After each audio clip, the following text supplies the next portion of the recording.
సహోదరుడా, సహోదరి, ఒక విశ్వాసిగా వృద్ధాప్యంలో ఉన్న నీ తల్లిదండ్రులని నువ్వు ఎలా చూస్తున్నావో నేను ఎలా చూస్తున్నాను అనేది ఒక సాక్ష్యం అండి. అది ఇట్స్ ఎ టెస్టిమనీ.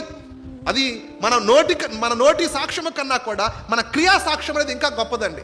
నోటితో మనం చెప్పొచ్చు దేవుడిని నేను ప్రేమిస్తున్నాను, నోటితో మనం చెప్పొచ్చు దేవా నిన్ను ఘనపరుస్తున్నాను, నీకే మహిమ, నీవే నా ప్రభువా, నువ్వు తప్ప నాకెవరు లేరని. ఇలాంటి మాటలు ఎన్నైనా నేను నోటితో పాడవచ్చు, వాక్యం చెప్పవచ్చు. కానీ నా క్రియలతో నేను చేసే సాక్ష్యం అనేది నోటితో చెప్పే సాక్ష్యం కన్నా గొప్పది. దావీదు, నేను ఇక్కడ ఇబ్బందుల్లో ఉన్నాను, నేను ఇక్కడ నన్ను ఎప్పుడు చంపేస్తాడో తెలియదు, సౌలు ఎప్పుడు వస్తాడో తెలియదు, అప్పుడు వచ్చినప్పుడు ఇమీడియట్గా మేము పరిగెత్తాలంటే వృద్ధులైన నా తల్లిదండ్రులు నాతో ఉంటే వారికి ఇబ్బంది కలిగింది అని ఆలోచనతో దావీదు తల్లిదండ్రుల్ని వెళ్ళిపడి నా దగ్గర నుంచి అనలేదండి. వారిని తనకు తెలిసినటువంటి మరొక వ్యక్తి దగ్గర తీసుకువెళ్ళి ఆ వ్యక్తి దగ్గర తల్లిదండ్రులను అప్పగిస్తూ అంటున్నాడు, దేవుడు నాకు ఏం చేస్తాడో నాకు తెలిసేంత వరకు నా తల్లిదండ్రులు నీ దగ్గర ఉండనిమ్ము అని తల్లిదండ్రులకి వృద్ధాప్యంలో ఒక ప్రొటెక్షన్ ఇస్తున్నాడండి.